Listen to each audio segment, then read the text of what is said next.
Hi, this is Kirk Hammett, and I'm here to talk about my new book, Too Much Horror Business, and my vast collection of horror memorabilia. We're here at my crypt with a bunch of my favorite stuff all around us. I'm here to go into all the gory details that went into creating this book and putting it all together.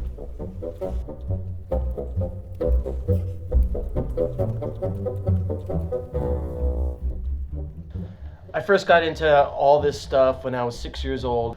Day of the Triffids being the first horror movie that I ever saw. Check it out, it's a good one. I started buying horror comic books, horror magazines, monster magazines, just anything that had anything to do with monsters and horror movies. You know, that was the beginning of my my collecting obsession, and as you can see, it never truly went away.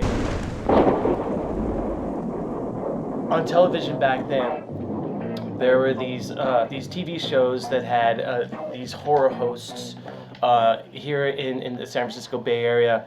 The show was called Creature Features, and the horror host was called Bob Wilkins, and it was on every Saturday night at 9:00 p.m. And this is where I saw all the classics. I saw Frankenstein, Dracula, The Mummy, Phantom of the Opera. I mean, it was cathartic for me because, you know, ever since I could remember, I've always had feelings of being a bit on the fringe, you know, a bit of an outcast. I always felt like, you know, I never really quite fit in with a lot of things. And so when I watched monster movies, it was really easy for me to be able to relate to the monsters and really just kind of like feel like one of them.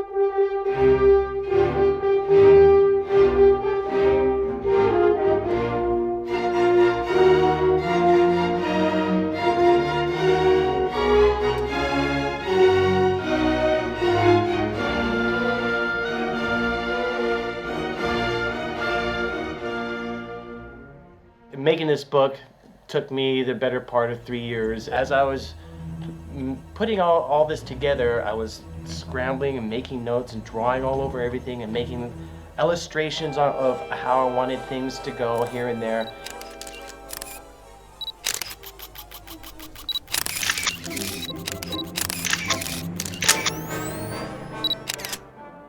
After a while, it became a real production. I had a whole staff of people helping me.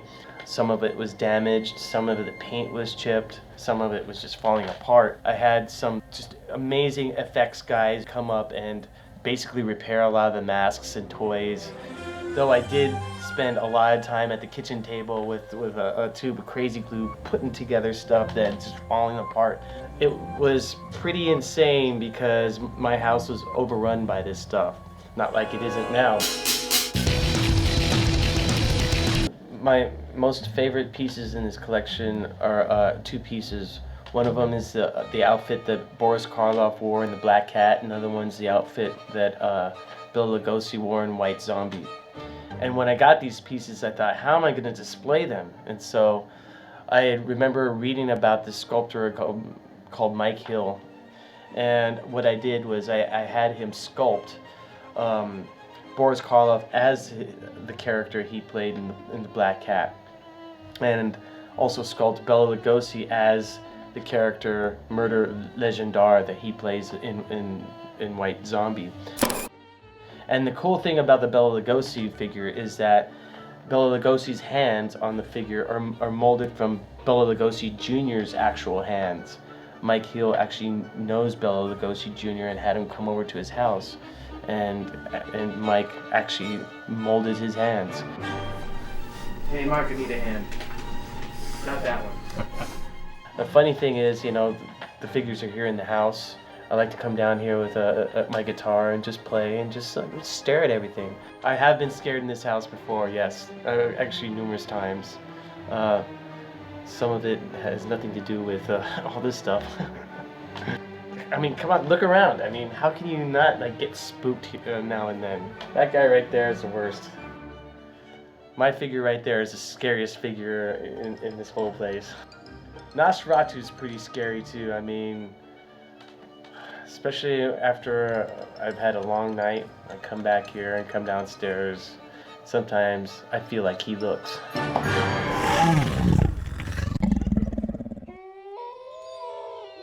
horror movies that are both scary and funny at the same time are some of my favorite types of horror movies. And so that's kind of how the idea of Kirk Von Hammett came around. And that's my alter ego, that's my other personality. If there's like, a movie poster or a piece of artwork or something that I actually wanted to be or tried to be, it would have to be that painting of Lon Chaney Sr. in a movie called London After Midnight. That's what I'm trying to get with my Kirk Von Hammett persona. It's really important for me to really just come across as being a part of the collection rather than the collection just being in a book. Sitting there in the midst of all my stuff on that couch, I mean, that is my tribute to some of the horror hosts that I grew up with when I was a kid, particularly Bob Wilkins, who's not around anymore. Making these personality shots, these set shots, gave me a chance to indulge in all my my little horror fantasies. Dressing up as Herbert West Reanimator with the Reanimator head was just so much fun. And then I brought out my collection of skulls, some real, some not real, and we piled it all around the skull throne, and then just pumped a bunch of dry ice onto the set.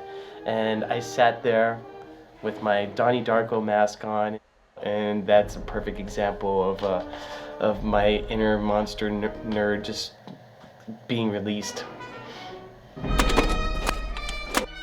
This is my subconscious. I turn into that after a few lemonades. That's why I don't drink lemonade till tonight. Ciao. I sleep in it. The one part of my collection that I'm most passionate about are the movie posters. They're not only the rarest pieces that I have, but they're the most beautiful pieces, in my opinion. Particularly the posters that were made in the 30s. They were made using a style called stone litho. It was a printing style where they would actually carve out the images on stone and slather color on it and then print it onto the paper. It's a lost art. But the results of that were just these beautiful images. And back then, horror movie posters, they were made very individually. There was no formula to them. So a movie poster for instance, say Dracula, had as much color and romanticism and drama as maybe a romance movie from the same era.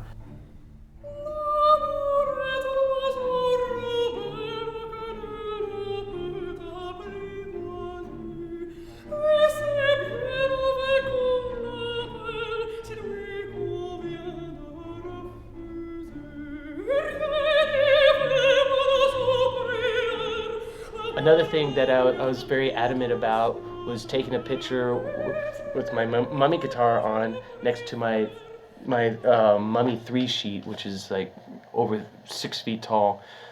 Particularly because I wanted to give people some sort of perspective of scale on how big that poster actually is.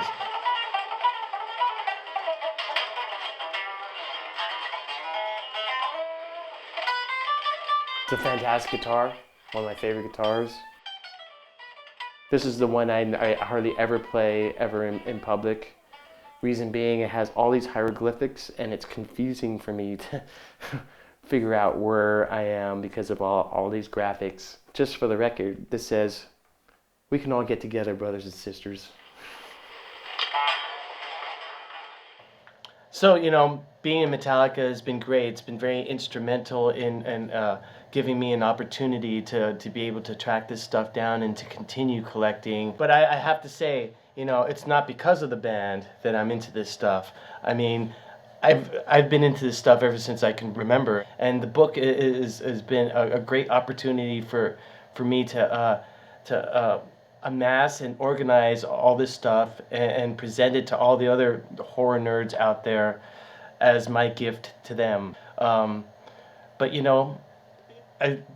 I really have nothing else to say about that other than this is my opportunity to share it with all you people out there all over the world, and I really hope that you enjoy it as much as I do. Is that kind of weird or what?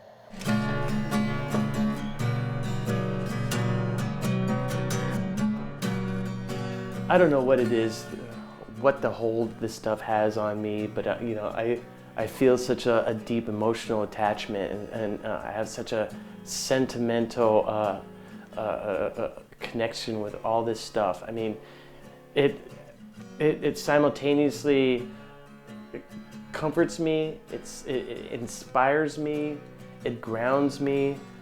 I mean, as much energy as I put into all this stuff, the energy comes back out of it toward me, and it moves me. And you know, sometimes I think, am I collecting this stuff, or is this stuff collecting me?